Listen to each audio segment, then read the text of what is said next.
Meeting to order. If you would, join me in the pledge. I pledge allegiance to the flag of the United States of America and to the republic for which it stands, one nation, under God, indivisible, with liberty and justice for all. Pam, would you do a roll call, please? Mayor Cummings. Here. Alderwoman Dobbs. Here. Alderman Fahy. Here. Alderman Donovan. Here. Alderman Huey. Here.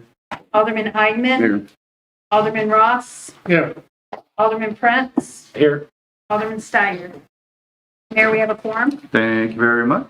At this time, we will look for approval of tonight's agenda. Second. Okay, I have a motion and a second. All in favor? Any opposed?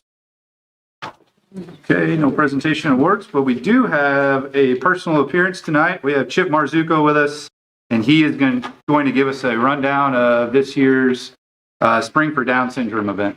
So if you want to come up, Chip. Thank you all for letting me come. And basically, our big thing is to thank you guys again for letting us do what we do, because without you guys approving and the county, we wouldn't be able to do what we've done. So it was a major success again this year. I don't know if you've seen any UTVs around town, but there might have been a couple. Heard a couple. Yeah, there's actually 621 UTVs or buggies around town, and out of those, there was 124 that was Jeeps and Broncos. So all in all, it was the biggest year we've ever had. The poker hands that we sell, there was 1,384 poker hands for the day. So the riders did tremendous on that side of it too.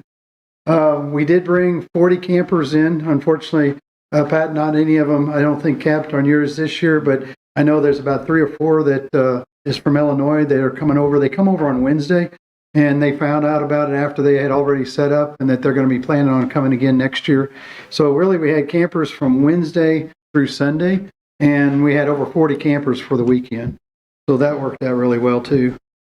I know we've heard from numerous stores, bars, and restaurants, and they had thank yous for filling their facilities up for the weekend, because it helped out really, really well to make their weekend very good for that part of it. And oddly enough, the farthest rider came this year from Colorado. So, I mean, we're reaching out pretty far now. I mean, we get them all from Illinois and Kentucky and from down towards Texas and Florida, but this one came all the way from Colorado to ride. And next year, it's June 13th, if you guys all don't mind saying yes so we can have it again. I mean, on your guys' end, has there been any issues? As I know you heard some, like you said, and I know that we have a lot of them riding around from Wednesday on, due to the fact that they do come over, and start camping on Wednesday. But has there been any issues? I mean, Dan, nothing? I know we haven't heard anything from anybody else. There was an incident out at the Midway. A young lady wasn't paying attention, and she swerved to miss a truck that was going slow, and she said her brakes didn't work, but it was odd that there were skid marks from where she ran off the road till she hit a parked UTV. The girl that was in the parked UTV is pregnant. She's doing just fine, but her and her little brother was in the UTV, and the young lady swerved to miss. But besides that, everything else has been no problems, no questions or anything. So no complaints. Oh, Only positive stuff on my side too. oh, thank you. We definitely appreciate you letting us do it. And again, without you guys all saying yes, we wouldn't be able to do this, because we wouldn't have a place to go. Okay? For the amount of people that were here and all the vehicles, I thought it was pretty quiet. Okay. And running downtown and around. You did a good job. Well, thank you. I mean, that's one of the odd things. A lot of people, we keep asking people why they like our ride better than others. They said it's the most organized ride, and most rides, it's always a follow later. So, it'd be just one long train. You can take off at your own time and enjoy. And we usually try to have a water location so they can stop and jump in the creek and stuff for a while too. So it works out pretty good. Okay. Thanks, Ted. All good? Yeah. Very good. Thank you, Chip. Hey, thank you guys. We appreciate Look it. forward to next year. All right. Right. This time we'll move along to our city administrator's report. An updated report at your seat. Item 1, you want to get your board packets. We're putting them online. One easy way to do that is to get the app and then go to the documents file. And then you look for the Board of Aldermen, which is BOA. 2025 is the year we're doing this, and it's more than likely going to be at the bottom of the list because we're going in order. So all of the agendas will be in there, and at this point, we are now putting the full packets. Once there's a closed item, we'll save that. But if there's not, the full packet is available once we put that on the website.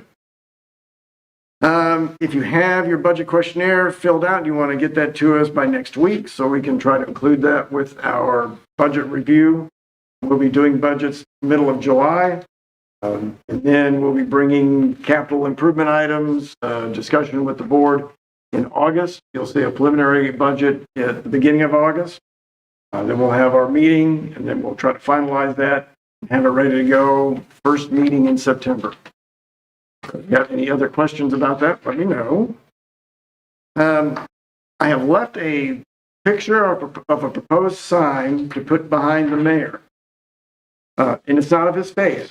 It's of the city's new logo. And I was looking to see if the board is okay with that. We're getting the signs changed on the doors. So while we were doing that, if we get the company out just one trip, we can save a little money. But it just seems like this would work really well with the colors. Just, by chance, but it works well with the colors. But to put the St. John logo back on this wall.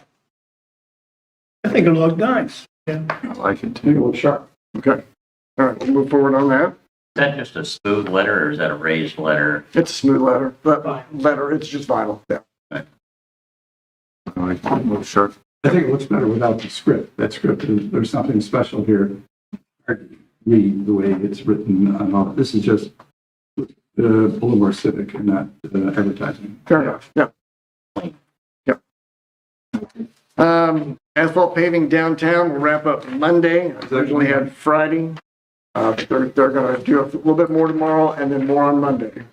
So it's kind of extending out, but after that, they're going to be gone for a couple of weeks, and then they'll be back to work on the streets over by the school from the west side of 4th Street over. So Market, Washington, Jefferson, 8th, Combe, in that area.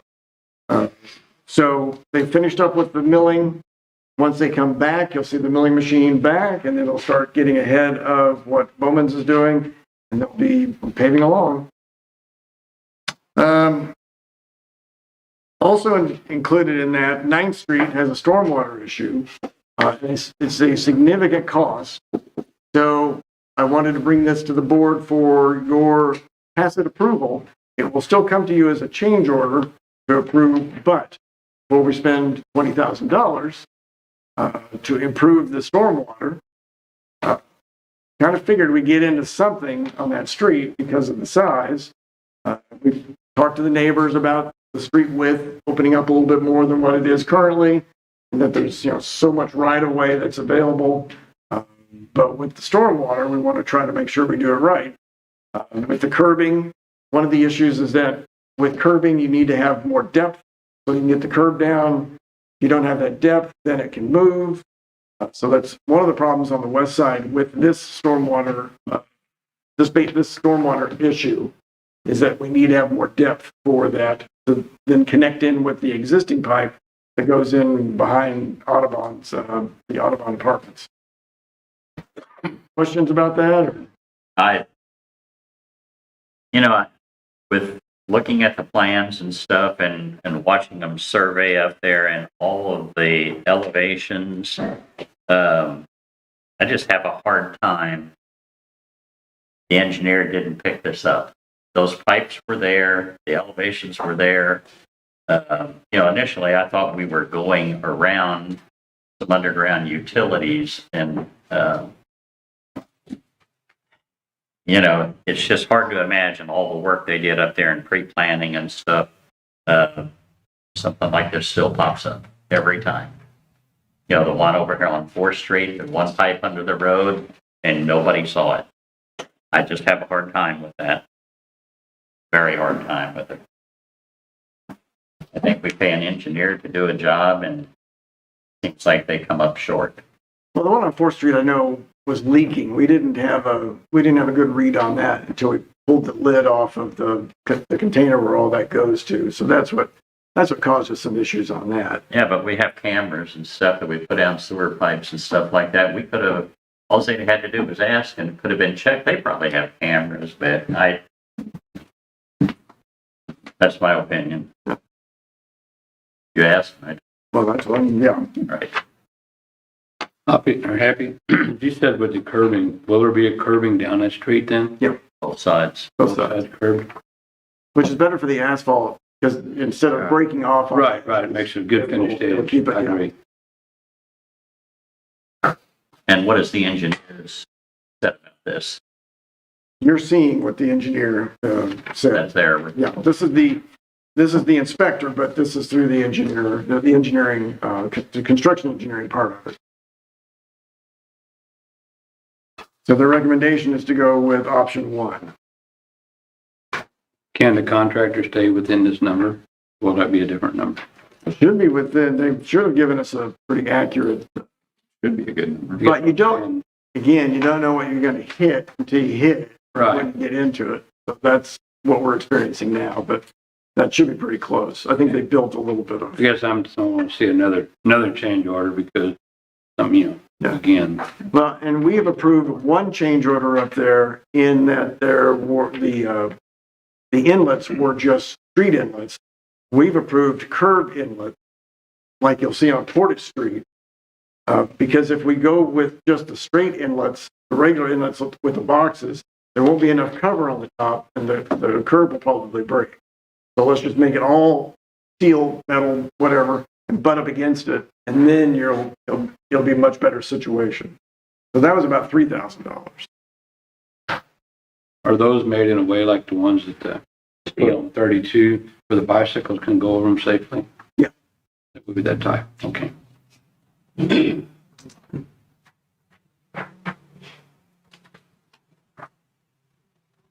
So is this going to come back to them for formal approval? Or do you This comes want- back for formal approval, but I don't want to have them do it and not have tacit approval from the board. Want a voice vote right now? Yeah, let's do it. So, Okay.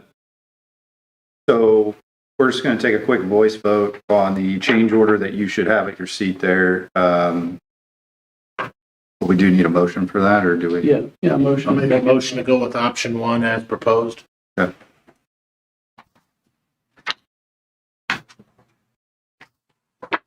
I'll second.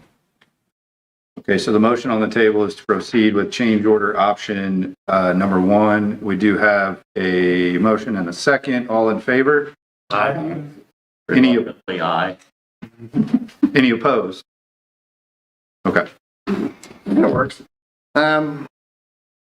We still have a few approvals to finish with the levee refuge area. That's the east side of the levee that will be conveyed to Fish and Wildlife.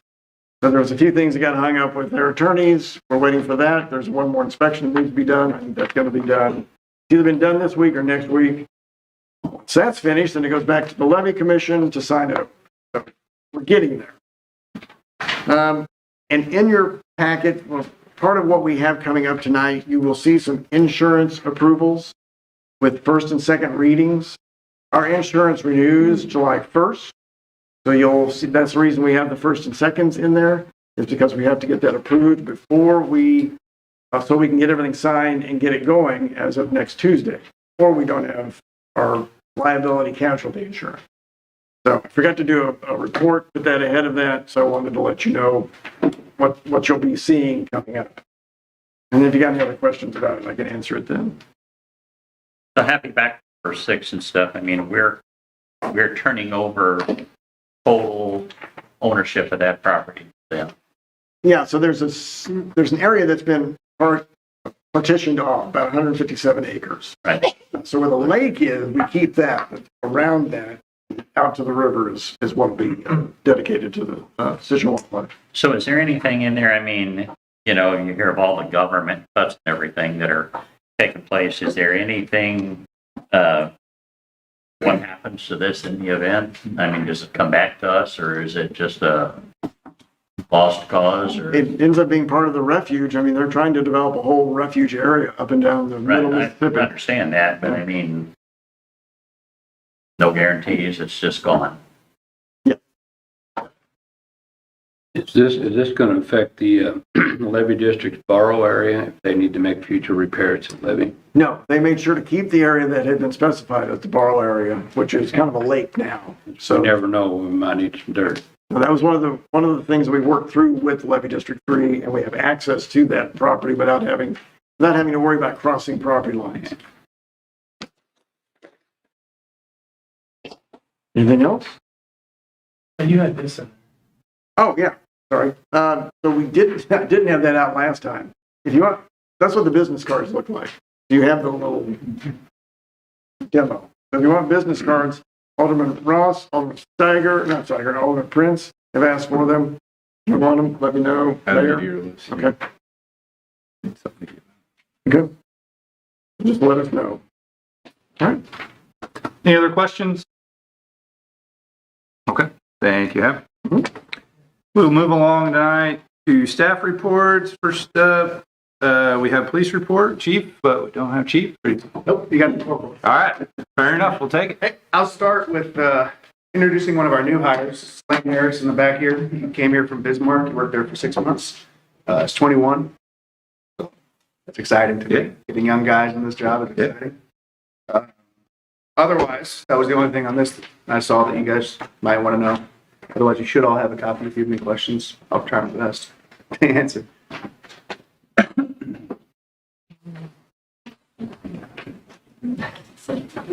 Are we fully staffed now? We are. We just have 3. Okay, 3 total. that's what I thought chief had said. Yeah. The third one will start on Monday with me on field training. Okay, great.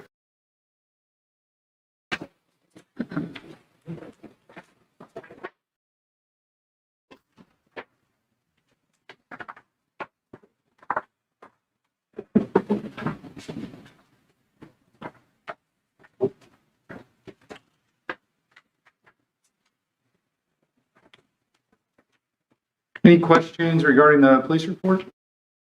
Okay, thank you. And then next up tonight with Alliance Water, we have Corey Litteris. Good evening, guys.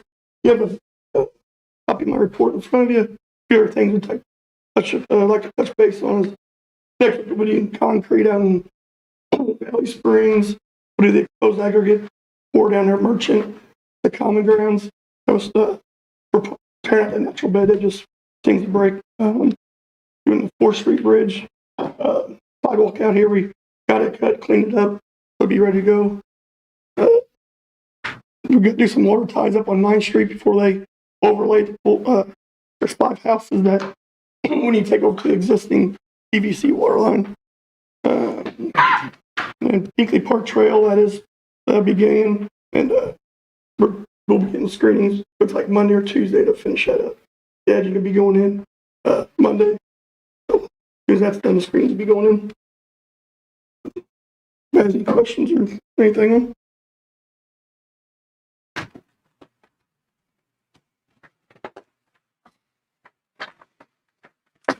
Questions? Sewer main cleaning, where exactly are you doing this? And is 10,000 feet production of cleaning up? Yeah, I mean, we usually get about 2,500 foot a day, so it's about 4 days. And with that paving project beginning, we had quite a bit of things we had to get prepped for them. But yeah, we're out there. We try to get 5,000 a month. So yeah, Okay, and where is this? just all through town. Wherever you need Yeah, it. we have a schedule we go by. We do the whole town every 3 years. The whole town is jetted. So yeah, we have a 3-year schedule. If anybody ever wants a copy of it, let me know we got it. We still having any issues out there in Riverwood nursing home area with the Well, I know they have been cleaning their screen lately. Right. They just did it yesterday. Whoever they got out there now seems to be keeping. Our lift station looks a lot better. So they're definitely doing something up there. Persistence pays off. Yeah. Years in the making, but yeah.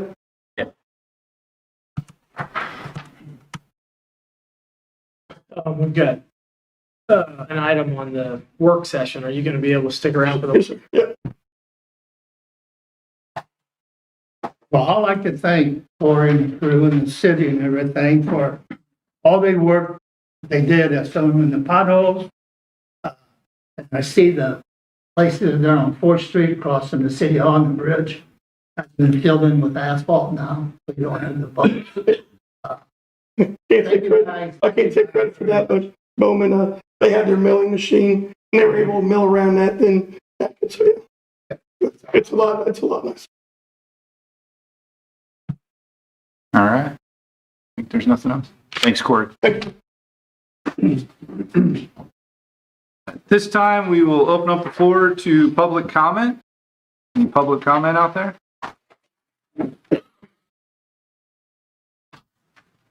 All right. A lot on Facebook. Surprised there's not any on there tonight. On tonight. If there's no public comment, we will move along to tonight's consent agenda. Move to approve. Okay, I have a motion and a second. All in favor? Aye. Any opposed? Okay. Take us to some old business tonight. We will have a second reading of bill number 4675. This is an ordinance of the city of St. Genevieve authorizing the mayor to enter into a development agreement with McBride Land Growth LLC as the developer of a residential subdivision for 49 acres located on Progress Parkway. Motion to approve. Second. Okay, I have a motion and a second. Pam, would you do a roll call, please? Alderwoman Dobbs. Yes. Alderman Fahy. Yes. Alderman Donovan. Yes. Alderman Huey. Yes. Alderman Eidman. Yes. Alderman Ross. Yes. Alderman Prince. Yes. Alderman Steiger. Yes. 8 yes, 0 no's. Bill number 4675 now becomes ordinance 4596. Thank you. And then next up, we'll have a second reading of bill number 4676. This is an ordinance of the city of St. Genevieve authorizing the mayor to enter into a purchase agreement with McBride Land Growth LLC as the developer of a residential subdivision on 49 acres located on Progress Parkway. Motion to approve. Second. Okay, I have a motion and a second. Pam, would you do a roll call, please? Alderman Steiger. Yes. Alderman Prince. Yes. Alderman Ross. Yes. Alderman Eidman. Yes. Alderwoman Dobbs. Yes. Alderman Fahy. Yes. Alderman Donovan. Yes. Alderman Huey. Yes. 8 yes, 0 no's. Bill number 4676 now becomes ordinance 4597. Okay, thank you. We'll take us to some new business tonight. We have a resolution 2025-39. This is a resolution appointing Rebecca Monia to the St. Genevieve Tourism Tax Commission. Move to approve. Second. Okay, I have a motion and a second. All in favor? Aye. Is there any discussion? No, what's the qualification? Well, this one came as a recommendation from our tourism director. Downtown business owner. Yeah, Multiple. Sarah's Ice Cream. What new one? Some of the new owners of Sarah's. They own a couple other businesses. Yeah, a couple of, there's some Airbnbs, I think, in downtown as well. Should be a great addition to the board. Okay, so I think we were at, we had a motion and a second, right? So, Alderman Fahy, that kind of answer your question? We good? Yes. Okay, all right, just want to make sure you, okay, yeah, fair enough. All in favor? Aye. Any opposed? Okay. Next up, we have a first reading of bill number 4677. This is an ordinance approving a budget amendment to the city of St. Genevieve for the fiscal year 2025 budget relating to various revenue and expenditure increases. I'd like to have a discussion about this. Yes, sir. I guess the people I talked to about this were not a lot in favor of this, and one of the reasons I'm having a hard time with this is, information around this, to be able to make a $25,000 decision, I felt was very, lacking. I mean, I don't know what their whole procedure was to do this and stuff, but it seemed like they came to us in the 11th hour. I was hoping maybe they would have taken a little different approach and went to a lot of different entities asking for something instead of, and I don't know if they did, maybe they went to everybody and asked like they did to us for 25,000. If that's the way they did, I'm not sure it was the right way to do it, but most of the people I talked to were a hard no on this. I'm kind of torn between representing them and maybe my opinion, but it's hard not to listen to the people, the taxpayers. I think that's a bigger part of my job and stuff here, but I don't know where the city stands financially. I had no information there. I know we were going to take the money out of general fund. I don't know with everything we've got going on, if we can afford that. We've got a lot of things going on here that could tap into our financials and stuff, but just a lot of questions about this, and I know they're in a bind. I'm not sure, we may not be in a bind, and that's why it's hard to get behind this. It's hard to get behind this amount, hopefully. But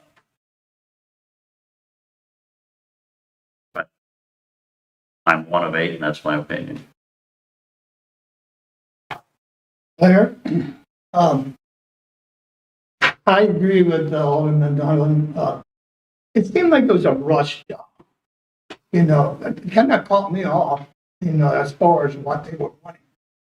I think that we need a little more time or something to take a look at this. And what exactly are we getting ourselves into?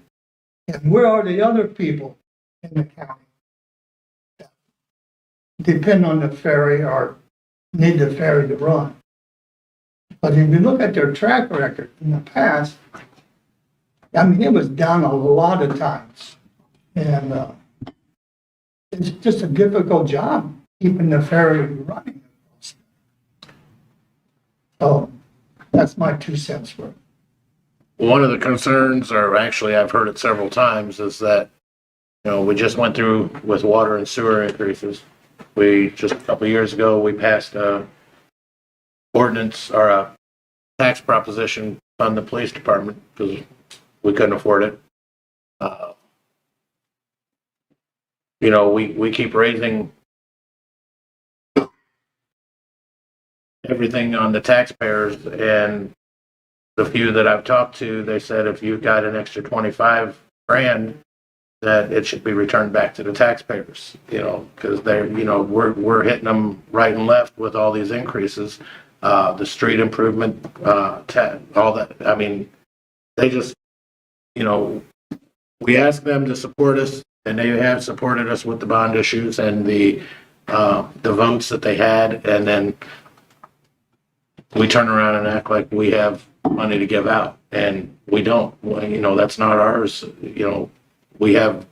I just don't see where we can do that. I don't think it's right for the taxpayer. A lot of businesses are struggling. We're not able to help them. A lot of our own taxpayers that are paying those taxes are struggling.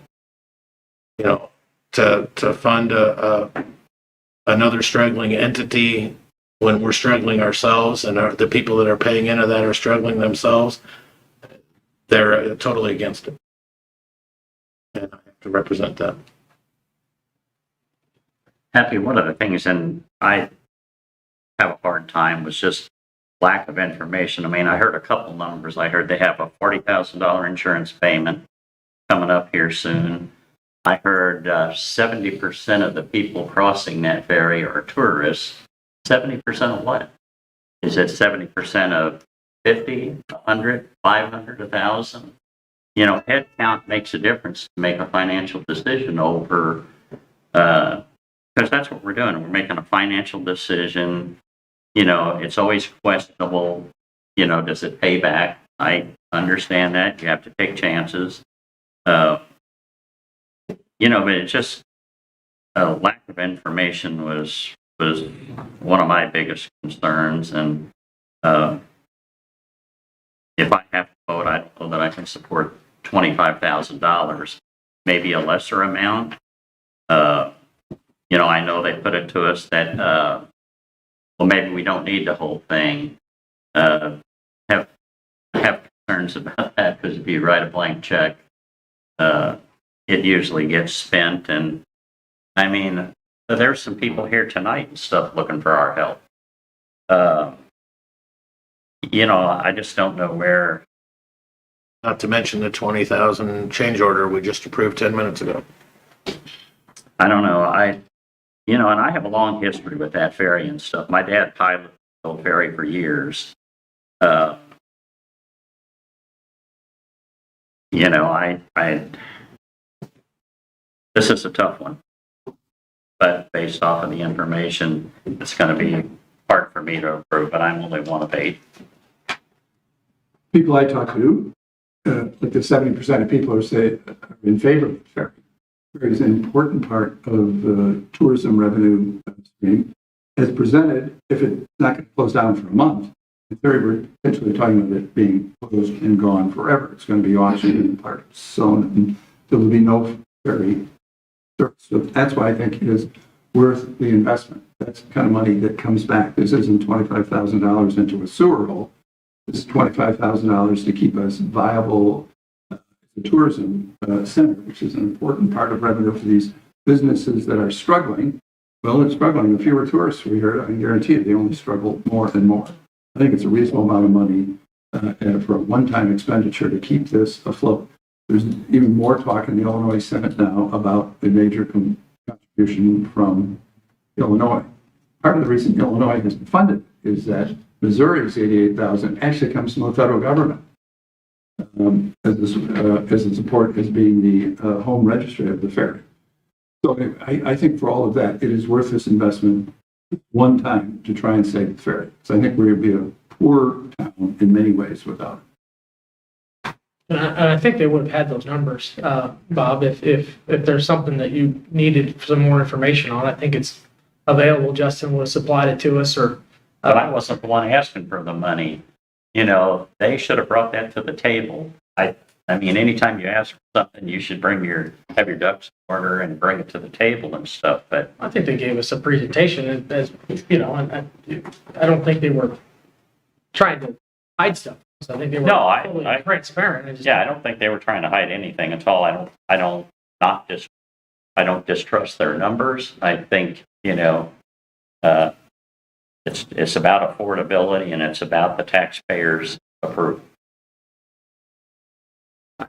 I have only talked to 2.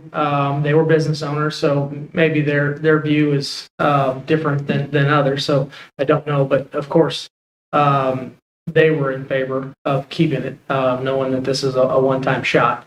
And the fact that if it does, I mean, they'll sell it or scrap it or whatever they're going to do with the ferry, and the chances that we'll ever get one back are slim to none.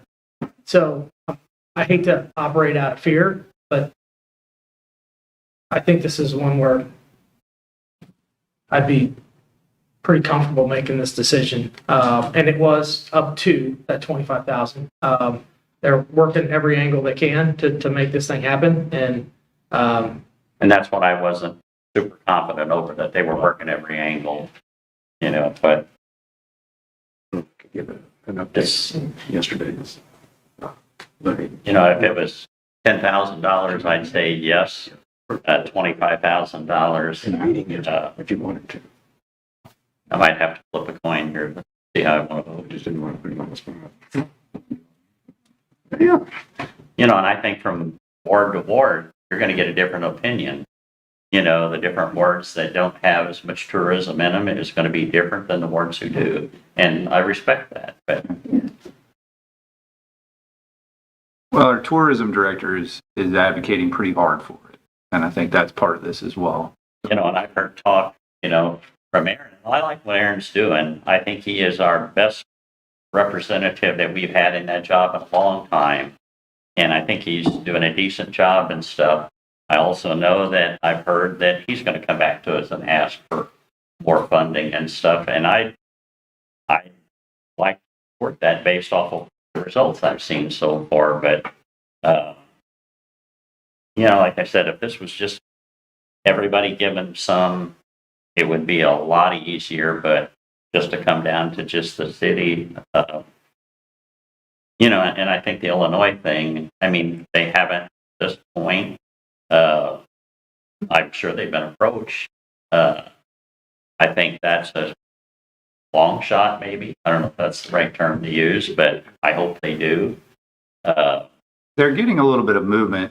Aaron was able to leverage a connection through Chicago, the French Heritage Corridor that kind of oversees from Quebec down to New Orleans. It sounds like that was what finally pushed it into action on the Illinois side, Right. at least from what I can tell. Got to go Chicago down on Illinois politics. And I know I don't know why this would be an immediate shutdown, scrap the ferry. The ferry's been shut down before for high water, I don't know how long it was shut down, and 2 major floods They we won't had, have the but payment to have the insurance. Pardon me? This sounds different. Yeah, they won't have the money to pay the insurance. right. David, you were at the Port Authority meeting? Was there any, not to put you on the spot, but was there anything discussed at that meeting? Any updates? Yes. So the ferry runs off of 5311 funds and that money from MoDOT and the fees they take in. Their 5311 funds for the 25-26 year were approved a couple weeks ago. That's $100,000. Now those are matching funds. So they have to have something to match to submit for that. That's what they usually use that $88,000 from MoDOT for. So what they were asking for us is gap, something to cover that money. So they were approved for that $100,000. They can start submitting reimbursements as soon as that document is signed and sent in. It'll take a month or so to receive that reimbursement back for any costs they have, and then they should get their $88,000 from MoDOT in approximately August. So yesterday at the Port Authority meeting, they reiterated that they would appreciate the funds to use to cover that gap. They still have payments from March, April, and May that they haven't been reimbursed. This money could be used to submit for those matching funds and then to get them through probably till the end of July. The 70% was 70% of the 1,900 surveys.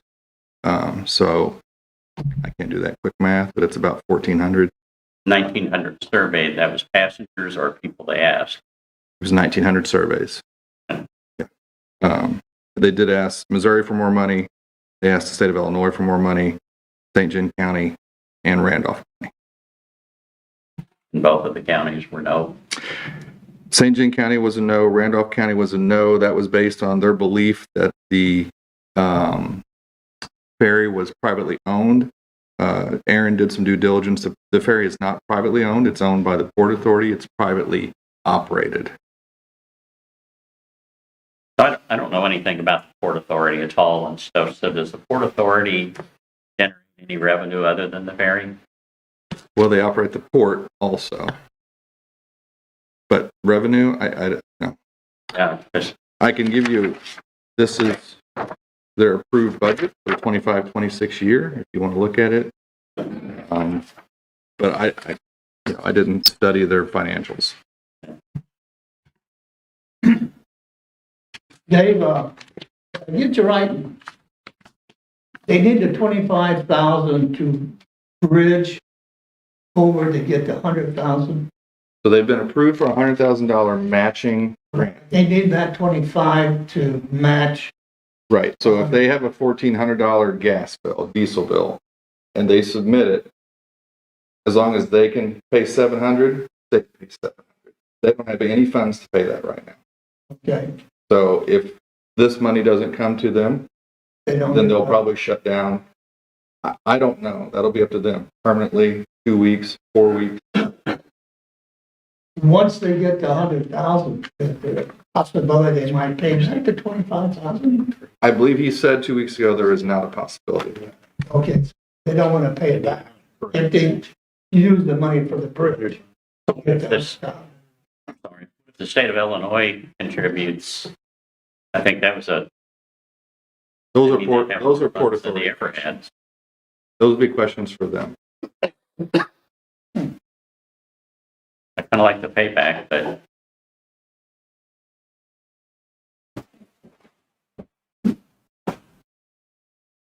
Any other questions? Maybe let's till the next meeting. Thanks, David. Just in terms of tourism, and that different boards obviously have different amounts of tourism. The employees that work for me, and there are about 12, some are full-time, most are part-time. None of them live in the first ward, and everyone gets a paycheck every week, all based on tourism dollars. That times most of the businesses downtown. I mean, it's a significant part of the underground of our economy of this town. And to have one of the important links, I think, to people coming to this town. To think that we would sit here and have this close and the potential of it not coming back, I think it'd be a terrible loss for $25,000.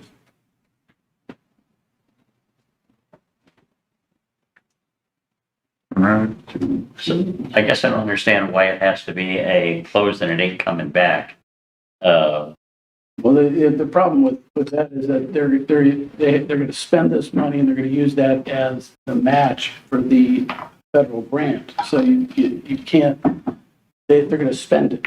And then that's their contribution against the matching funds, and so that money is gone.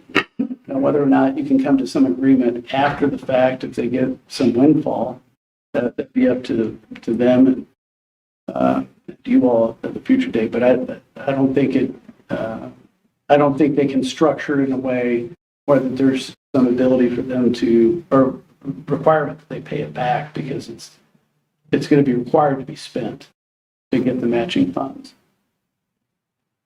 If they get the money from a different resource instead of the matching fund, would there be a problem there? Yeah, so if they had other funds and they had available funds, then the discussion could happen then between the city and the Port Authority. But depending on the source of those funds, I just don't know. But I think that's my understanding of the difficulty with having some sort of qualified spending on the 25,000, up to 25.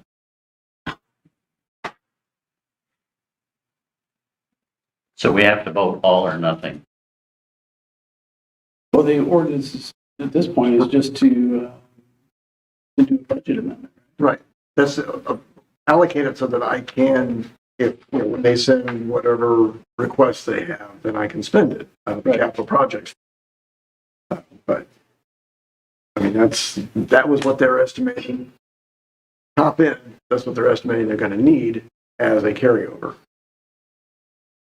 Can we approve this tonight? Does that mean do we discuss it again, or it's a done deal?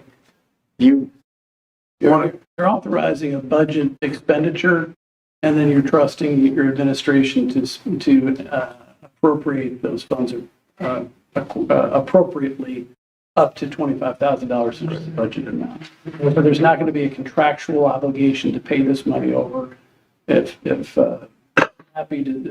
they don't provide the proper documentation. He's not obligated to provide them with any money. So it's technically a budget amendment and approval of an expenditure in general, as opposed to approving a contractual obligation between the two parties. Right. Okay. Good discussion. You've got it for a first and a second reading tonight. That's due to the constraints of the ferries budget, not, Because they want to begin to make allocations in July.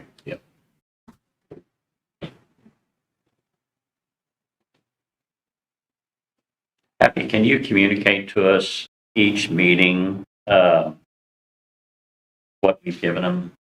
I mean, I assume they're not wanting a $25,000 check. I mean, technically, it's in, like tonight, you have the information from the city treasurer, but it would be included in that, but I can do it individually. Right. You pull it out as a city administrator report line item, I guess. Yeah. That's gonna be the financial report that you get every month. And some documentation, exactly what, if approved, what we're paying for. Is all for insurance? Is it all for, salaries, fuel? Well, it won't be all for insurance, because insurance is 40-some thousand, so it will just be a portion of what they can match using the 55 or 5911, where the hell that is, plus whatever the state, the state amount that begins, that we can carry them over to that point.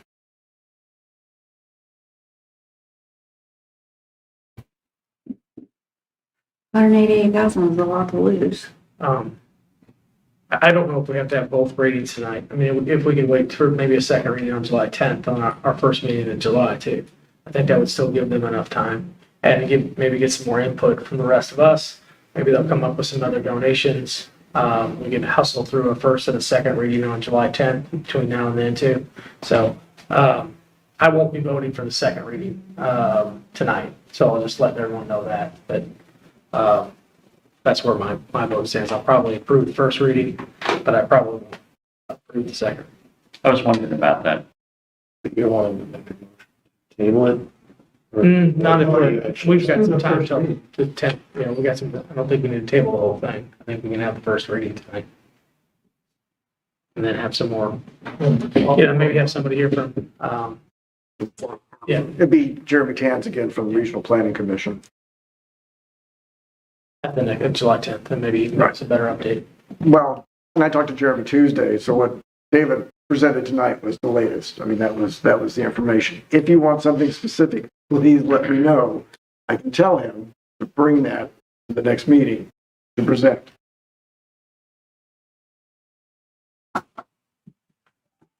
Okay, so what is the board wanting to do right now? Move to approve first reading, bill number 4677. Second. Okay, so I have a motion and a second. All in favor? Aye. Any opposed? All I abstain from that vote.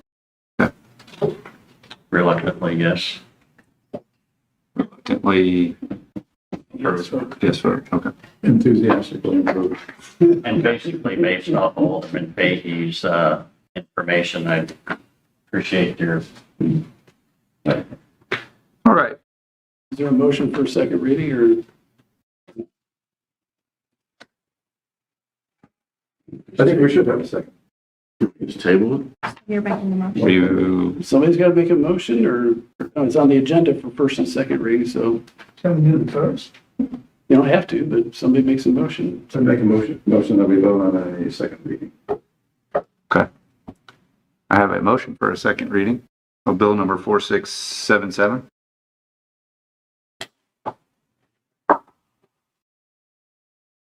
Okay. It's like a die for lack of- Here we do not have a second. Okay. All right. We'll move along. We'll bring that back in 2 weeks. All right. We'll move along to a first reading of bill number 4678. This is an ordinance of the city of St. Genevieve, Missouri, authorizing the city administrator to execute a broker agreement with Lakeman Insurance.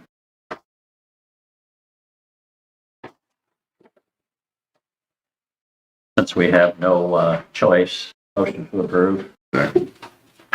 I have a motion and a second. All in favor? Aye.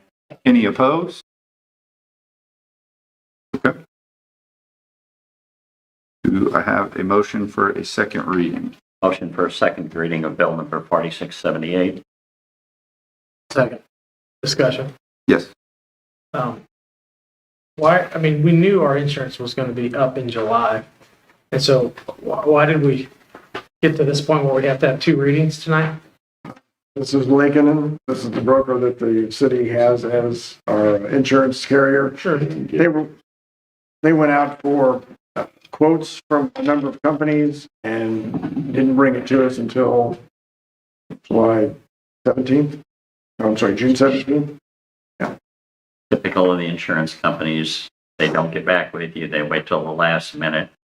You don't have a choice. Well, we had a lot of paperwork to fill out, so going through the different agencies, but I mean, Lincoln has usually come to us in the middle of the month with what they want to see us renew, and they ask us for our opinion, but we're saving $60,000-$70,000 from what the renewal would have been with Tokyo Marine. So there was no question that we wanted to make the move, but this is why you have two readings at this meeting. Thank you. Okay, I believe I have a motion and a second for a second reading. All in favor? Aye. Any opposed? This is not a reflection on Lakeland, but the underwriters is where the problem is. Okay, we will have a second reading of bill number 4678. This is an ordinance of the city of St. Genevieve, Missouri, authorizing the city administrator to execute a broker agreement with Lakeland Insurance. Motion to approve. Second. We have a motion and a second. Pam, would you do a roll call, please? Alderman Eidman. Yes. Alderman Huey. Yes. Alderman Donovan. Yes. Alderman Fahey. Yes. Alderwoman Dobbs. Yes. Alderman Ross. Yes. Alderman Prince. Yes. Alderman Steiger. Yes. 8 yes, 0 no's. Bill number 4678 now becomes ordinance 4598. Thank you very much. And last up tonight, we have a first reading of bill number 4679. This is an ordinance of the city of St. Genevieve authorizing the mayor to execute all documentation necessary to join the Missouri Intergovernmental Risk Management Association, approving the form of certain documents necessary to that end, and fixing the time when this ordinance shall become effective. Motion to approve. Second. We have a motion and a second. All in favor? Aye. Aye. Any opposed? Motion for a second reading of bill number 4679. Second. Okay, I have a motion and a second for a second reading. All in favor? Aye. Any opposed? Okay, this will be a second reading of bill number 4679. This is an ordinance of the city of St. Genevieve authorizing the mayor to execute all documentation necessary to join the Missouri Intergovernmental Risk Management Association, approving the form of certain documents necessary to that end, and fixing the time when this ordinance shall become effective. Motion to approve. Second. I have a motion and a second. Pam, would you do a roll call, please? Alderman Fahey. Yes. Alderwoman Dobbs. Yes. Alderman Donovan. Yes. Alderman Huey. Yes. Alderman Steiger. Yes. Alderman Prince. Yes. Alderman Ross. Yes. Alderman Eidman.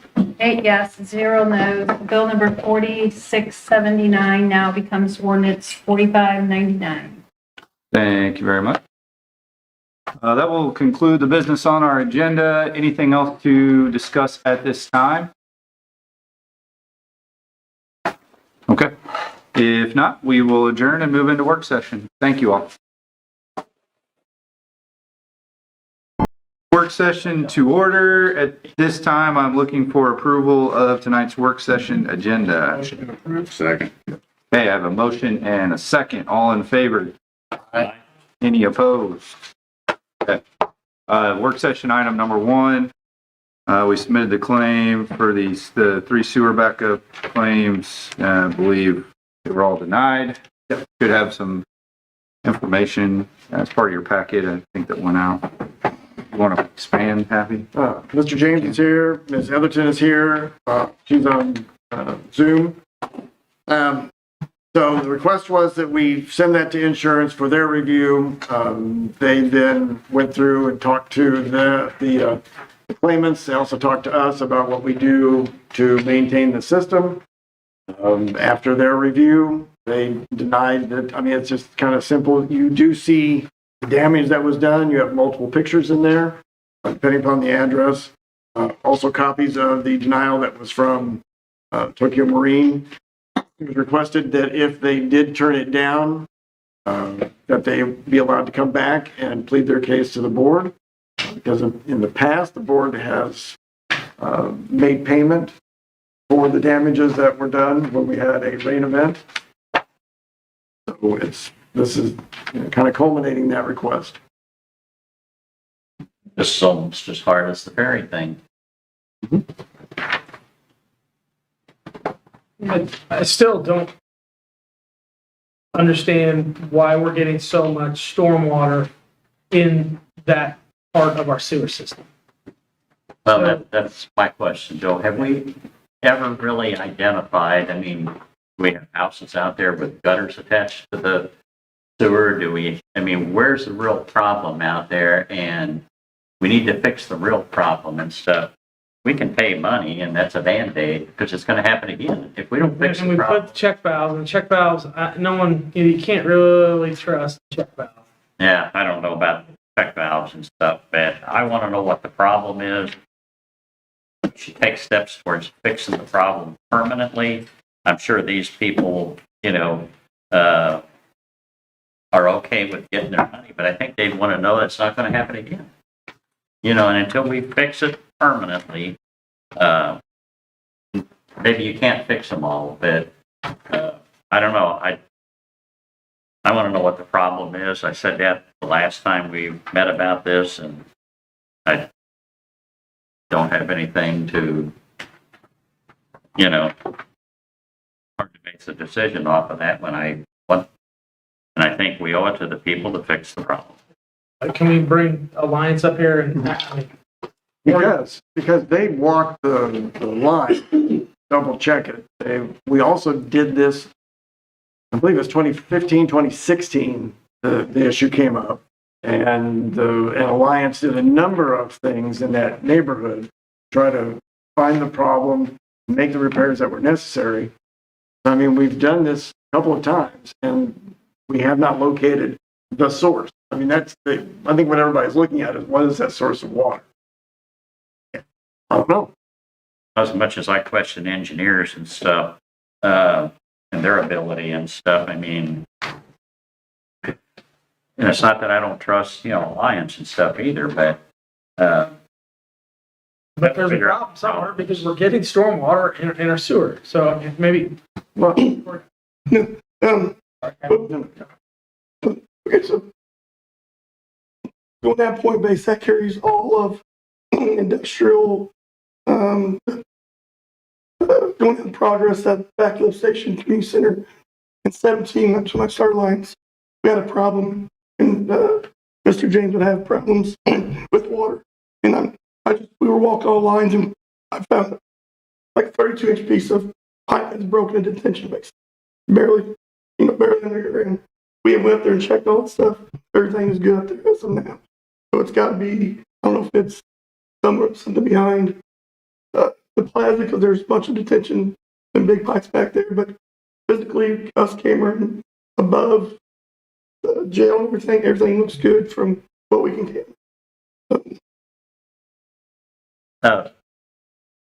And to add to this and stuff, and I don't know how the lines run out there, but we go add a subdivision out there.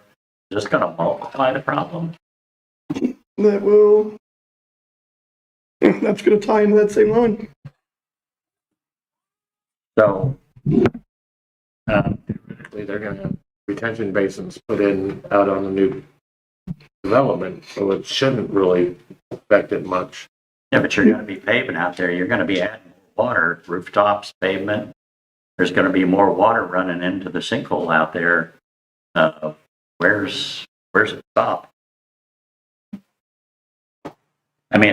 In theory, that might not though add to it because we'll have brand new stormwater flowing into that. So all the new stormwater should not go into the sewer.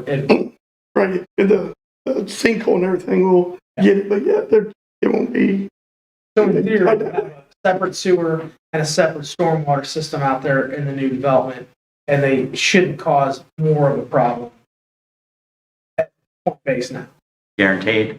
No, but we still have a problem at Point Base, right? We still have a problem at Point Base. So we might not make the problem worse, but we still have a problem at Point Base. With some kind of a lift station or something out there, pump this, be able to handle more water, to be able to pump water out there when we have these rains? Is that something? And there's an issue with the water getting in the sewer. I mean, the only way the water gets from the two lift stations, community center and industrial, is a force main. So it dumps over to the manhole right there by First Baptist Church. So that, as much as the pumps can handle, that's all that's coming from that area. I believe it's from First Baptist Church down is where we're getting all the water in. Because so have we done dye tests? Have we done smoke tests? Have we done, smoke tests is on our, but now it's dry. We can, with all the rain, you can't do it. It'll never surface. But we've camera lines, we've checked all the manhole lids from Point Base out toward Progress Parkway. So is this an elevation problem with the line, the main line? That's why I asked, maybe a lift station then could. I'd like to answer that, but I mean, until we find what's the cause of the I don't know if there could be a possible line break right next to a manhole or stormwater inlet or something. So for First Baptist Church, I'm going to start working down toward Point Base, Cameron, and smoke testing. So do we have the manpower? Do we have the funds? Do we have the time? Yeah, everything. We have a smoke tester and all that stuff. We'll just instead of doing the line cleaning, we'll just. When do you think that's going to happen, Corey? Do you have that planned for a certain? We're planning for August, but we'll push that up. I think the subject got brought up and stuff with Alliance's resources. Can we ask the company to bring in some of their experts or something and help out here and stuff? I mean, I'm still all about the solution. Yeah, no. Permanent solution.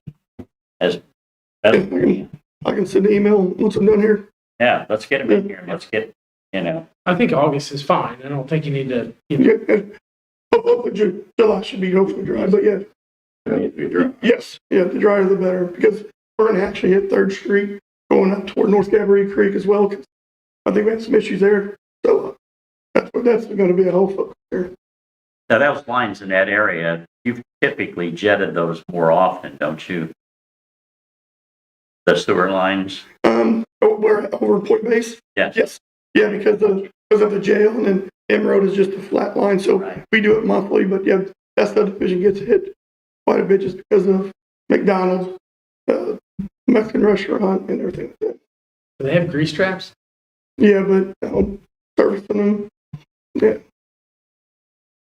Can we consult with an engineer on this? I mean, I know they're going to want money, but, and I'm not taking away from Alliance's, abilities and stuff here, but. You want to wait till after August to see what Alliance might find? Well, that's. Yeah. I think we ought to give them the opportunity to find. If they come back and say we didn't find anything, then maybe when were these guys here before? How many months ago? And it seems like we're right where we started.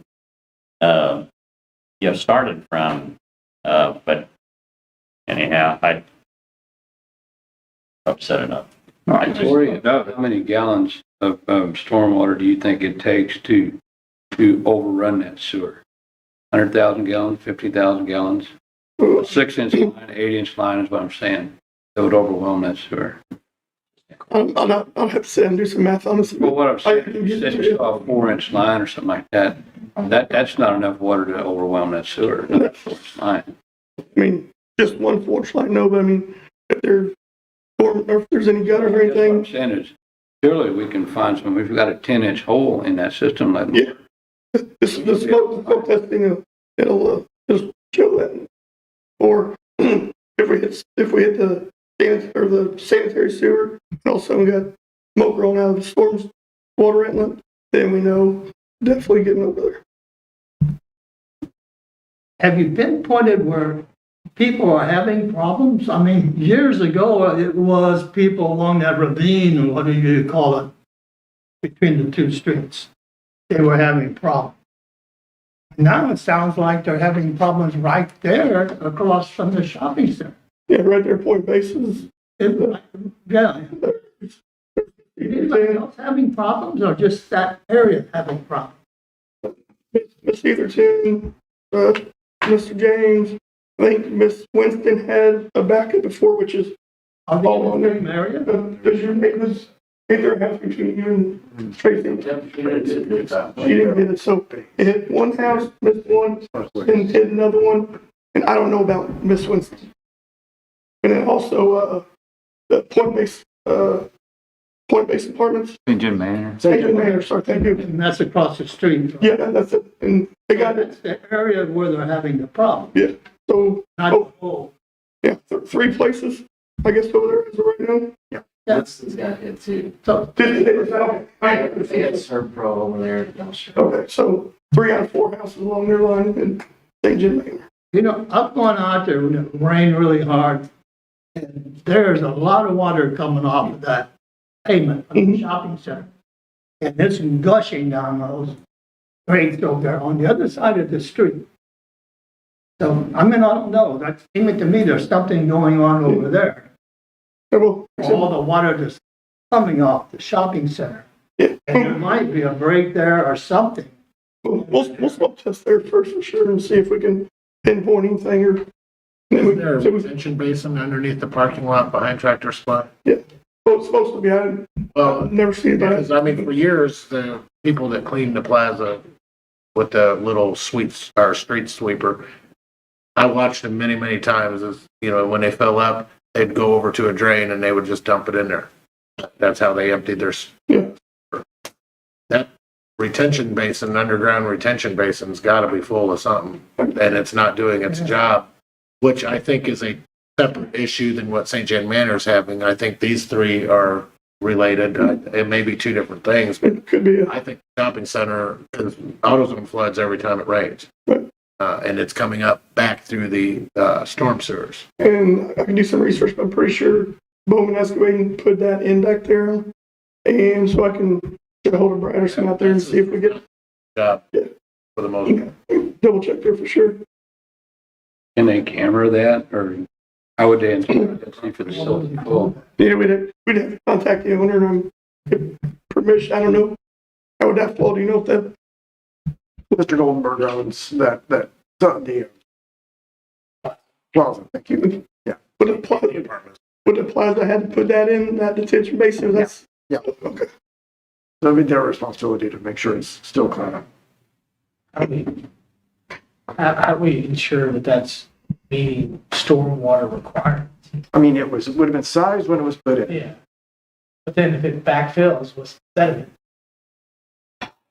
The ones I've seen before don't really fill that quickly that you would think they would, but I haven't been in this one, so I do don't we know. have the right to inspect them, even though it's on private property?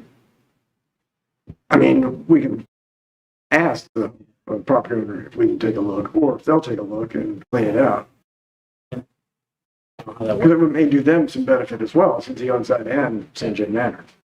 St. John Manor, said he did purchase a check valve and they did install, so. That was a 6-inch, check it out. Do some research next time it rains and see what the heck. They're good, I don't know. they're good till they don't work. If I missed this the first time these homeowners were here, but did they file claims under their own homeowners and were denied, or what? Where do these amounts, how do they come from? Did their homeowners deny claim? Did they file claim? They sent me the receipts and the time they spent on the projects. So they didn't file a claim with their own homeowners? I don't know. Mr. James, did you file a claim with your insurance carrier? I did. Okay. And what did they? No. And it paid, this policy was for $5,000. Okay, and this is the remainder of the damage? That number is wrong. It's actually lower. I don't know where the 18,000 came from. Yeah, because that's not what I remember from the first meeting. No. Well, we'd added on the Serve Pro to come through and do the cleaning afterwards. That was another 4,000. Well, the Serve Pro was 4,500, wasn't it? Right. Okay. And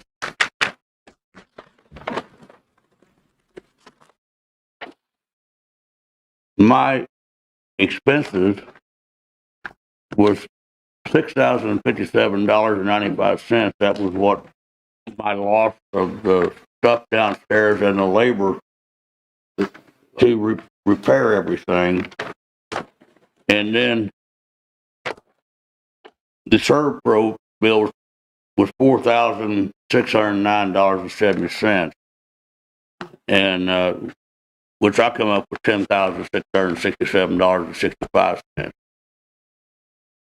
Because of the 11,000 I had of the loss and my labor and everything, I subtracted $5,000 off of that because that's what my insurance company paid me. That's what I had a coverage for, $5,000. They paid me that.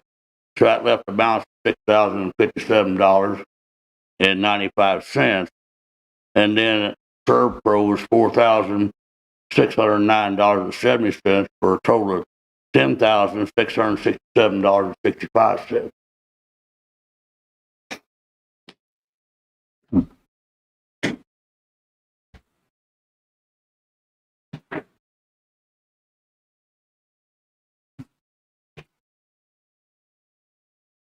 How did you come to that $5,000 number? That's just a number that you chose to. I could have chose 5,000 or 10,000, and I chose the 5,000. Most time by default, most insurance company does a $5,000 sewer backup claim. Yeah. And this $105,000 one, I don't think that the first time this was brought to our attention, we had this number, did we? Not exact, but we were close. Yeah, you had the information. This, Yeah, because it's the elevator. What's that? It was the elevator. I think the first time we came through it was at least 80,000 because the water got in the elevator shaft. Yeah, because these are all on slabs. Yeah. No basements. no, But they do. They have a basement. yeah, Oh, they do. They don't have an apartment. They have like office and workshop. Right. So that elevator, I've always been told it goes to the basement, first floor, and second. The 3-story elevator, quote unquote. I must say, since this has happened, I've hired Bruce Yokers to come over to my house, and we installed a condensation pump on my AC unit in the basement, and plugged the line that was from the AC unit to the drain. We plugged it. We took the stool out of the basement, and we put a plug in that drain line. And I had 2 more drain lines in the basement, and we put plugs in them. So hopefully this is not going to happen to me again. Yeah, but you shouldn't be denied the use of your property. Yeah. Shouldn't be not denied the use of your, property. After reading Tracy's letter in here about what she went through, I'd like to hear something from her about all the problems she's had with the insurance companies. She's filed so many where she's about ready to have no insurance. So, if she can kind of tell us a little bit about what she went through. Sure, happy to. As you saw in the letter, I got denied my claim, and I thought it was interesting that the insurance company said that the city had no knowledge of this, when you guys had just explained in this meeting that you've been working with this issue for years. Back in 2005, Mike and I both filed claims and did receive some reimbursement for damages due to this situation. I spoke to the board on 2 different occasions in 2011 and 2015. 2018, I spoke to Mayor Hassler and also the manager of the water system for the city. And in 2024, I talked with Happy about the situation. So there's some documented knowledge of the city on this issue. I did carry an insurance policy, and 4 different of those occasions I filed claims. And when it came down to the last one in 21, I was told that my insurance is going to be canceled if I continue to use that policy. And so that became not an option for me any longer. I appreciate that you guys are doing some tests to find out what's happening there. But my questions from your discussion are what's going to happen if the plaza owner doesn't accept any responsibility for the drainage system? That could be part of the issue. And I understand we may have to wait till August, but at least one of these happened in the middle of June to me in the past. And I'm not really looking forward to experiencing this again while we're waiting to figure out, what's going on. I'm with Mike. I would love to never have to deal with this again. And I'm looking into options to have some changes made to my home so that I'm not in this position of having to come back to you guys for more reimbursement of a stormwater issue that results in sewage coming into my basement. I get that stormwater is an act of nature, but sewage is in the city's system, and it's the city's responsibility to maintain that system and make sure that it's not impacting homeowners and their home values and their loss of personal property. The big question here is identifying where's the water coming from.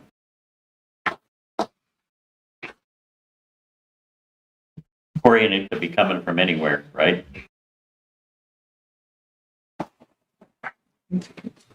I watched it come up through the middle of my basement through the pipe, the drain pipe. Well, if Point Basin, if there was found to be half or whatever silted in, would they have any liability for this happening because they're not in compliance?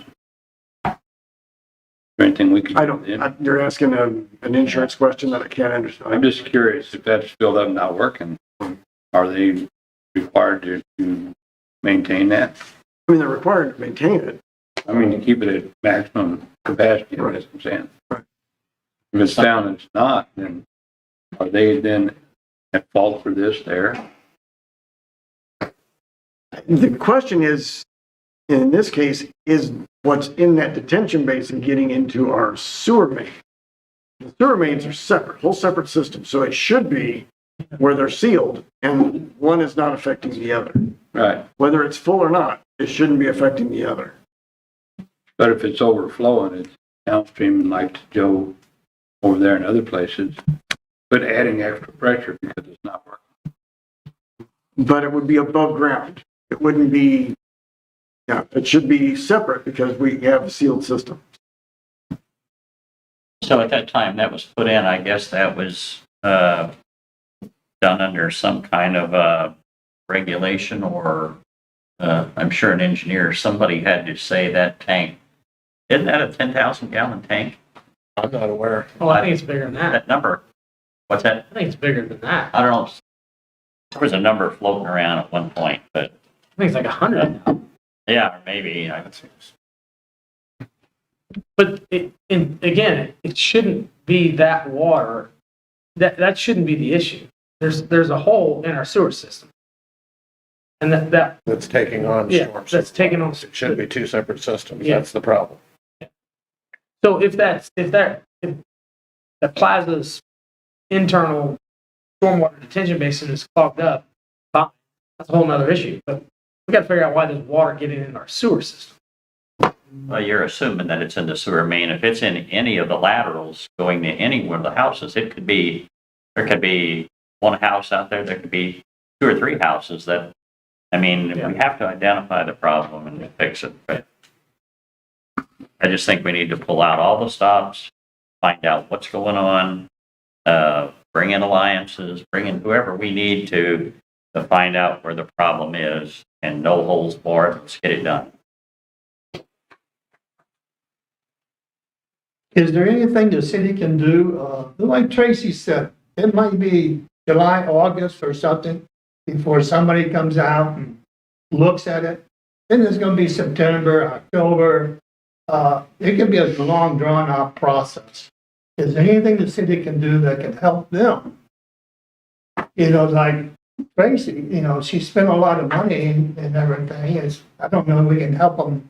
Oh, the check valve. Some check valves to go in there and, and help them reimburse on the one that Mike put in to try to stop this. We know it's a problem. We don't know where the problem is, but these are the ones suffering from it, spending money, trying to stop the water from coming in their house. So I'm not sure if the city could So we physically don't want to go into the homes and do anything because then you're responsible if something does fail. What we're looking at is we need to focus on the sewer main system, and that's where we need to make a correction. So we could buy what they need and give it to them. Which is the check valve, which we've To volunteered. correct our problem. Right. That would be something we could, if we think about. Corey, our check valves, I mean, is that a maintenance item? Check out the we purchased things, they are serviceable. They drop down and they do surface so you can pull them off and you can't pull them up completely. Yeah, they're not just a $10 flap or anything. I think they run about $290 a piece. So they're a little more built than just a little flapper, but Where do they get put at? in the lateral between the house and the So that's then the homeowner's responsibility to clean that. And correct.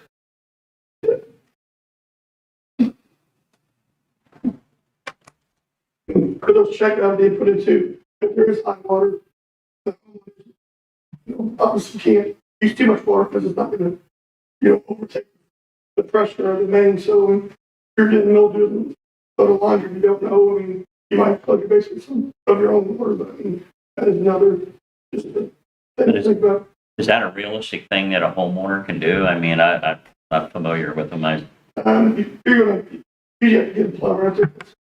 Your sewer main might have a floor drain, so he's going to be 9 foot deep probably, but depending on how much of the foundation's out there. So if you have a floor drain, it's going to be that level. You gotta get an excavator. Yeah. Yeah. Sure. And get a guy down the hole. Flat one or something would be pretty. You put it in the basement, so you do that just before it exits, and then you have that to clean.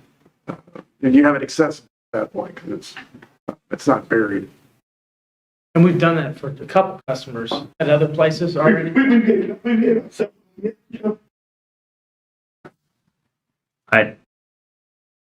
What if next week we have another rain?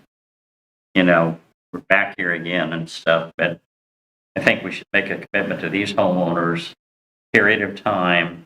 We're going to pull all the stops out and we're going to fix this problem. Then we can talk about, or we can talk about the money now. I don't know, but. I was thinking along your lines, probably trying to figure out where this problem is. I think we need to make a commitment to them that we're going to do everything we can to find the problem. Are you saying as soon as possible? Because we do have projects we need to get done based on paving and other things that we have. If we can fit it in, we can fit in.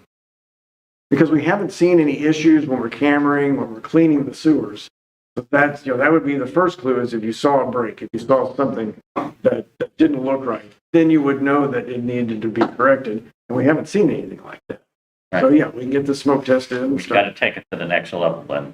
I mean, we've done that. We'll do it again. Right. Happy as this valve issue going on here, we're getting ready to build a massive subdivision in town. And everything's all new there. And it was all new here. And this was built. Is this check valve something that we should maybe include in our building code in new construction? So it's in there when the house is built in the future, so we don't have that problem.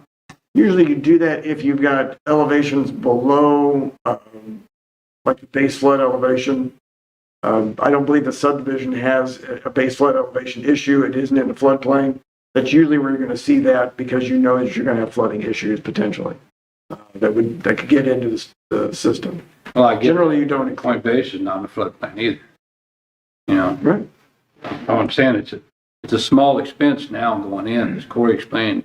If you got the whole yard torn up and you're tying a sewer to the building, it'd be no more than having any more accessory on new construction. So the board would have to pass an ordinance, including that with modify the building code. Yep.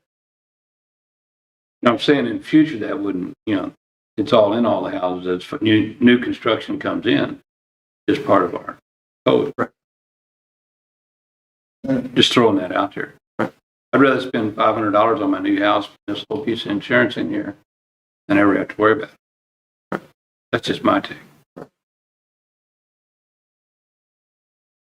But we're looking at property, I'm not sure when the shopping center was built. It's gotta be like, what, 40, 50 years ago or something? More than In the sixties, when was it built, in the 70s or 80s? sixties. Late Maybe sixties, 50? early seventies. At the same time as the hospital opened in Okay, so '71. we're looking at about 50 years old. And Point Base was put in after that or before? It was after? I think it was part of- There's probably some overlap. So it might be like 40. First one landed at the same time as, Okay. And the detention, the underground detention pond exits out to go into the creek that goes to the sinkhole that's on the north side of Oakwood. We know everything's clear. Clear. Yeah, You go out to the sinkhole and not someplace else. right. I mean, that, it's all going to fit into that area, yard area that's city property. And that's where all the water from the shopping center goes into. Yep. As long as it goes that way. Yeah. okay, so we've had a lot of discussion. Feel like we do need to wrap this up though. What is our, I mean, or do we want to push forward with trying to resolve this issue and then revisit the payment situation? Is that your preference? That's what I've heard a couple of times. And we Say- come up say with that some again? kind of a timeline? Do we want to push forward with obviously we've talked about smoke tests, we've talked about trying to engage alliances, some of their engineers into to try to find this solution. Do we want to try to determine the problem before we discuss payment?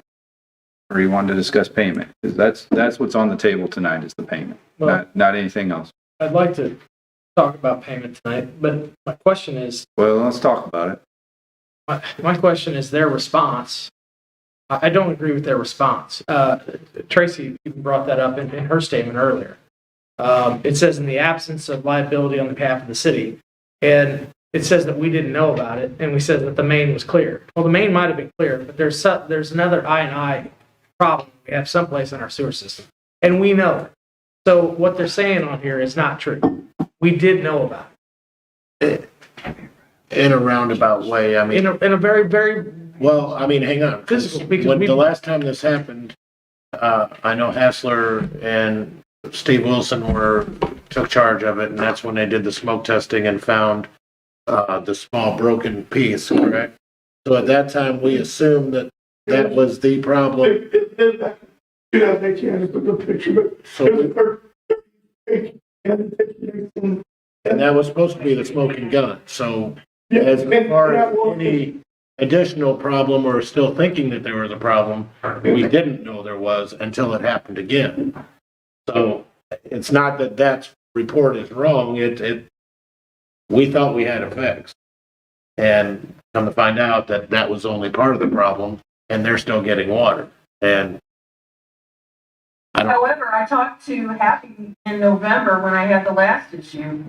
So there's been some issues since that time that you thought it was fixed before. so I don't know if we need to open the claim back up again and resubmit it to our insurance. Because otherwise, this We're about to fire them too. yeah, perfect time. Have them give us a check on the way out. After they gave us a $40,000-$50,000 insurance premium raise, or how much was it? 60. Yeah, that includes workers' comp though too. So it's a combination. I don't think their statement is true. And I think that we probably need to engage, them a little bit more, get our lawyer involved. I think it should be a claim that they should have to pay. So you're saying, get our lawyer involved and have him respond back to them unfavorably, telling them, pay up.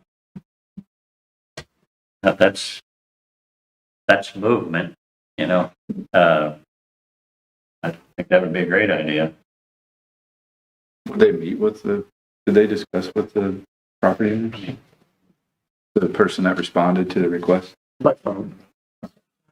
I was just curious. I want to be clear, I'm not pointing the fingers at anybody, and I don't want to get into a finger pointing thing of who said what, where, and when, but I just want to concentrate on a solution and everything we can do to get the final solution on every issue. There might be multiple breaks, there might be, but let's find it all and get it fixed. And whatever we need to do, but let's start tomorrow.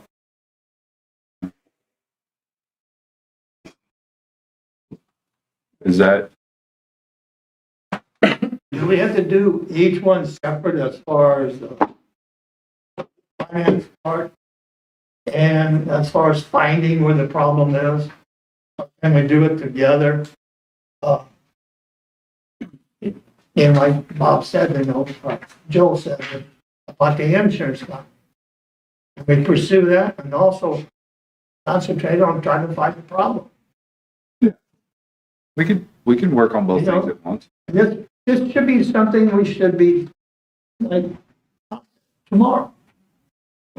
We've been kicking this can down the road for a long time. We know there's a problem. Amen. And at one time we did think we had it fixed, so I get that too. Yeah. So.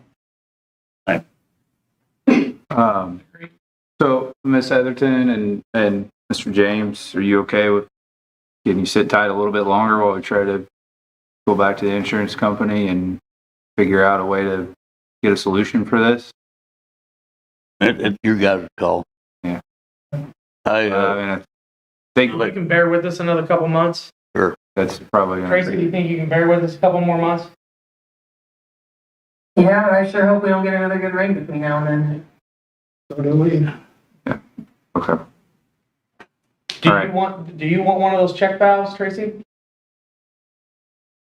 I'd love one of those check valves. The last time I looked into installing one of them, it was $1,500, I think, which is quite an investment for something that may not work.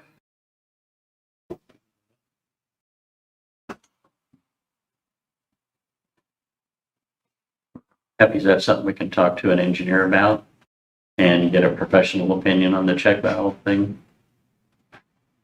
Whether it will work or not? Well, just, any history they have on it is. If that's a good solution or a good stopgap here. Yeah. For me, it's experience. For me, it's experience in other jurisdictions that we did that. But yeah, we'll check with an engineer. I mean, I don't know if there'll be some things that we'll need to check with their lateral, the way the sewer main's laid out. There may be some questions on that we won't be able to answer immediately, but we'll talk to somebody. I mean, even with the chance of a fail rate on those, not putting one in, there's no chance. I mean, it's still better than not having anything. Yeah. Well, the question came up with Alliance installing it, the city doesn't want the liability. Of the install. Yeah, the install. I mean, are the property owners okay with that if the city installed it? No, because we didn't become liable. Not hold them liable? Once you do that, you are liable. Okay. No. Once you leave the tap on the main line, that's the end of the tap is the end of the city's responsibility. Just like we had up there on Fifth Street. Okay. And Corey, you think there's a chance, I know we have a lot going on, but there's a chance we could try to get that smoke test done prior to August, if at all possible, maybe we. It's been made nice street tied in. That's gotta be Joker's pavement. Yeah. I understand. Yeah. But every few weeks would matter, right? So even if it was late July, that's better than early August, so. That's it. And back in 2018, when we found out there, we smoke tested the entire neighborhood and didn't find anything at the time. And you said it slowed it down. So we didn't do, in 18, but yeah, we did do the whole neighborhood at that time. And we've got a new issue. All right. Thank you, Mr. James. Thank you. Yeah. Sorry, I'm Patrick Hayes on the side. But this thanks. So this claim was denied because they say it's an act of God. But on the other hand, insurance companies pay out all the time for tornadoes, hailstorms. I mean, those are act of God as well. And so now here you have this act that's denied because it was an act of God. Scratch my head at that because I think about these other damages from an act of God, storm or tornadoes or hailstorms and things like that. So just doesn't make sense to me. We're gonna go back to them and see if we can't get. Discuss a little bit. And, and I'm sorry to bring this up, but my mom and dad lived in this house for 30 years before this happened. And there was heavy rain and it never backed up. And I remember as a kid one time in the 90s, it rained so hard, somebody had a john boat and was going down Point Base Drive with paddles on a john boat. And my mom and dad sewer didn't back up then. So somewhere along the line, there's an issue. All right, because now on my dad, it's happened twice in 20 years. And I feel bad for Tracy. I had no idea that. I thought she was on the same page as my dad. It's happening twice, but it's happened to her multiple times. And but there's an issue somewhere along the line. And this is the city's sewer system. They're responsible for the sewer system. And now you have rainwater that's mixing with the sewer and it's backing up in people's houses. It shouldn't matter how much rainwater you get. It shouldn't mix. And it shouldn't be backing up in people's houses. So that's just something I wanted to bring to you guys' attention. But thank you for your time. Appreciate it. Thank you. Thanks. Yeah. Thank you, guys. Tracy, thank you very much. Be in touch soon, okay? Thank you. Yeah. All right.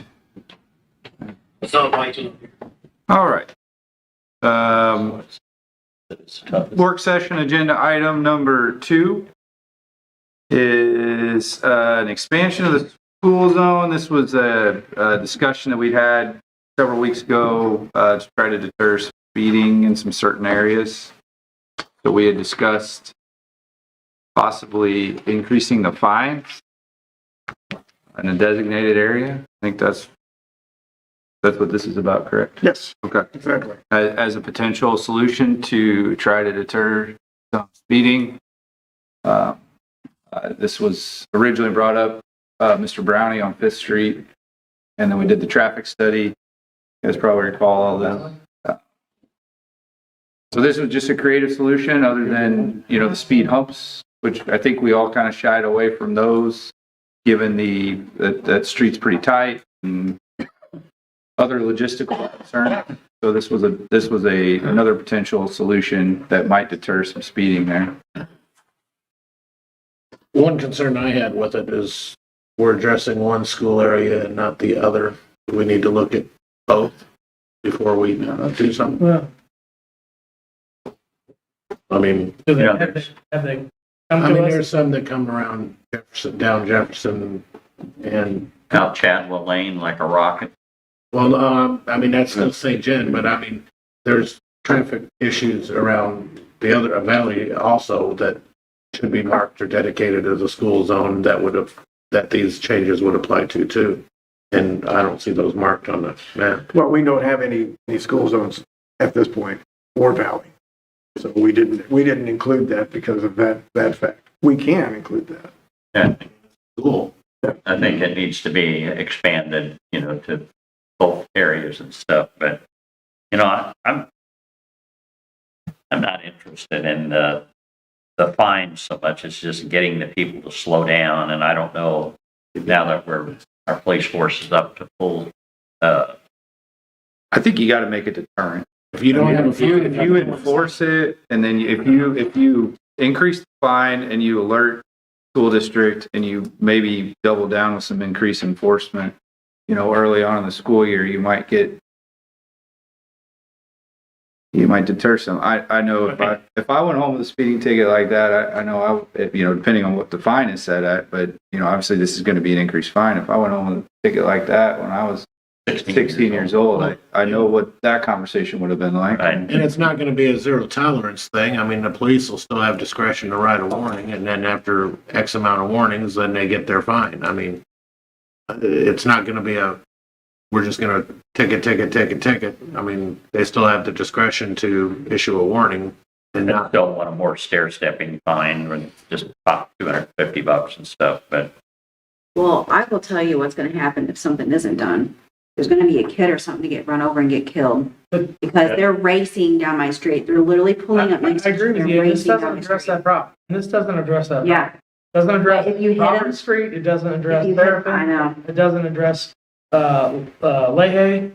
So I'm okay with this, but it doesn't really address like coming down Washington. Like That's a hill. Yeah, I mean. That's why if you expand that school zone from 3rd Street on. So you could do that. Washington. But the other part of town is not Roberts and Leahy and Gotta start somewhere. yeah, I agree, but we know that that's a problem over there. And the only complaint we got now is on Fifth Street. Yeah, inside here. The only thing that we're changing on this is for Fifth Street, which we had a complaint. Bob came in and said, hey, they're speeding along Fifth Street. Okay. But we've also gotten a lot of complaints about Roberts and Leahy and Chadwell. So, and then Washington people are going pretty fast down Washington.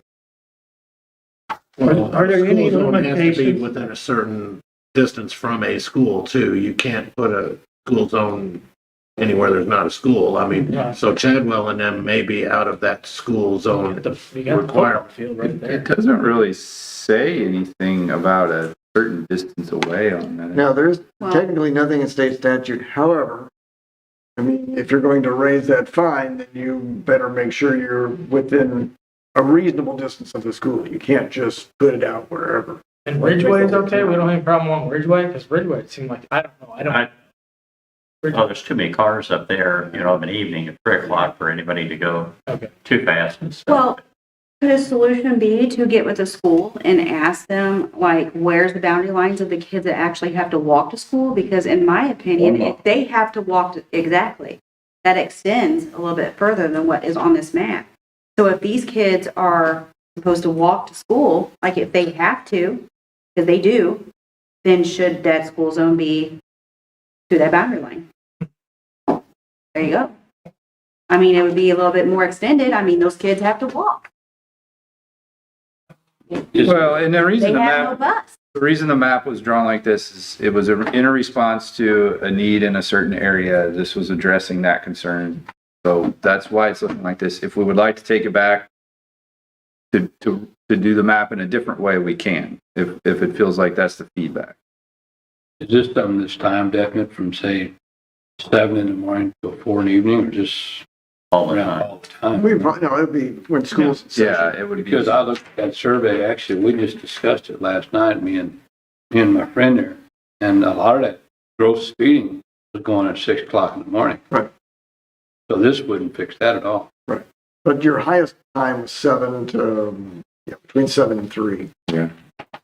I think we need to contact the district. There are 2 resource officers up there, and meet with them and sit down and tell them, what's going on and stuff. I think that's happened. According to, I think David at the meeting when we first, I don't want to speak for you, but I think at the meeting when this first got kind of brought up, we mentioned, was this discussed or has it been discussed with the school district? And you seem to make it, I think you seem to remember they made a point to tell parents and students, or High school administration certainly shares with parents and students every year the importance of not speeding. However, on any campus. Yeah. Right. Race is on. Sorry, police force, when did they change shifts? 6 a.m. and 6 p.m. I was just wondering if we could have a little extra, from, 7 to 8 or something, when this is going on. Not enough of them. Pardon? Not enough of them. Well, then you've got people working overtime, if that's what you want. I don't know, just You think the school Any- resource officers, their any commission. suggestions to fix the problem before that kid does get run over. Yeah. Yeah, and that's why we brought this. We thought you increase the fine to a pretty penal amount, and then you double down with some enforcement. And we're doing what we can, unless we want to put speed bumps everywhere. Possibly in your signage, you could put more speed limit signs. It is that. And then at school, school hours, there's a fine assessed, to let people know that it is 20, anytime, but if it's during school hours, it's going to be a fine assessed. So at least it's posted, they know that it's 20. Well, fines, we put fines have doubled. That's how we would solve. Yeah, well, I'm saying you got a 20-mile-an-hour speed limit sign here, one place, somebody comes in this street here and he doesn't see a 20-mile-an-hour speed limit sign. Just assume it's whatever. But if you have a sign at these streets here, it says, when you turn on 5th Street, that it's 20 miles an hour here. I don't think they're looking at Plan. I mean, they get used to signs and all that. Yeah, and you would have to, we would go to the school districts as well and say, hey, this is a big change. You may want to alert your parents and students because it's going to hurt if you get one of these tickets, $250. I mean, that's going to hurt. I would just like to see it expanded 2 blocks, one direction to include the other school. Well, yeah, we could talk about that. Market to I Washington. guess if we wanted to, if we like the thought, I mean, here's the thing. We could try it, see if it improves. If it doesn't, then we can try to do I'd like to something see, in addition. I'd like to see a little expansion on this. Well, I don't disagree, but this is a good start. I mean, this was in response to a need in a certain area, so that's why it was done like this. So if you could extend it down Washington, down to the Third, and go around it, go around that loop from Washington down to Third, down to Market, and connect it with the. That's not gonna get it. Yeah, I mean, you could. Well, still get third because they come down 4th and hit third. Right. I mean, you could even. What's this? Could you square it off that way? I mean, You have to go down. This is 4th. Just cover 4th, yeah. Yeah. So, were you just stopping it right there? Because the only other street that you have going through is LeCarte. Oh, yeah. So you have If it's so neighborhood, close these to the neighborhood next school, streets. they can ride a bus, Yeah. then it should be included. So- Included Should be- 5th because it's. We have a new school over here too.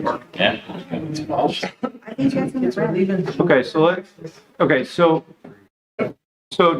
just on the surface, do we like the idea of doing this? You don't have to, I'm not talking about the map as it's currently drawn. Yes. So, Yes. double signed, yes. on the surface. okay. If we brought back a map that included Washington down to Third, down to Market and over, are we getting closer? I think that would be a start. We can expand it. Okay.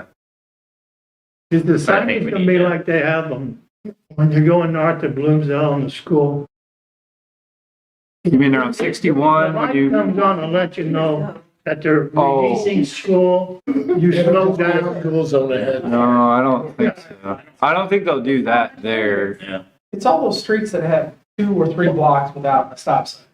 There's lots of stop signs in 2 or 3. But I assume there's a lot of Isn't the speed limit Yeah, we'll add- 25 over there? ads. Well, I mean, if you consider that. Just School zone. So they don't say to slow down. Schools and such. Stop sign. Somebody else. Okay. Okay, so It's at the very bottom of the list.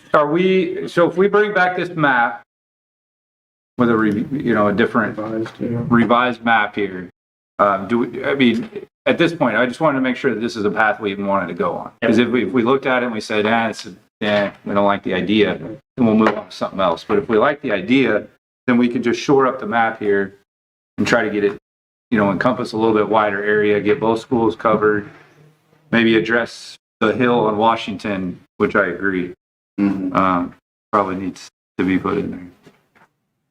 Isn't the speed limit 25? Yeah. I'm sorry, Teddy, what was Isn't it? the speed limit 25? Less posted. Yeah. Except, 20. what- 20. 20? Less posted. so the school zone gonna be 20? Yeah. So there's no difference. The Speed difference, limit's 20. right, but the difference is that you could double, you can, not double, but you'll increase the fine, the minimum fine. The penalty's The great. thing is, they're speeding faster than 20 as it is, I don't think a sign there says this is a school zone and, you gotta Well, it's gonna drive take, 20 miles an hour, they ain't driving it now. well, it'll take some They enforcement. get a It's enforcement, $50 ticket now, and when they Got a get now, 250 for the school. it's gonna be $100 or whatever we set at. Then they'll be riding the bus, and we won't have to worry about it. Yeah, I think But it's, the road's gonna be a school zone all day, While school while it's in session. yeah. Okay, And then We establish this amount, does that mean the they prosecutor? don't wanna speed through there. I think, They enforce the amount, but the charge may change.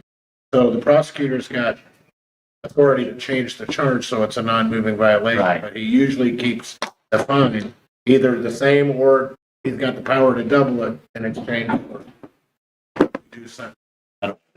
but I also think, Teddy, to your point, well, it's enforcement, but it's also gonna be discussions with the school districts, I think, so that they can put the word out, help us too, and say, hey, just a heads up, the city made some changes here. These are now $250 fine zones. So, No, I think this is a good start, what we're doing. yeah. We'll see if it helps. To change, I mean, we can always try something new if it doesn't. So, but it at least we're could, doing something. Happy, even if we did have to increase police presence, in certain areas for, when the school starts and stuff, a little overtime maybe, or something, anything we can do, but not just keep it at one thing. Let's look at the whole broad spectrum of what we can do. okay, so we'll bring back a revised map and we'll discuss that option further. That will conclude our scheduled business. Anything else to discuss tonight? Tough meeting. Wallace? Are we gonna get another survey on that speed in the off school time? Right, he had brought up. Oh, Supposed to be in the next week or two. there you go. Okay, like I said, then we'll have some data we can compare to. Right. Yeah. And to help us make our decision. I agree. Okay. If nothing else, thank you all for the discussion. It was a good meeting. Accomplished a lot. We will adjourn.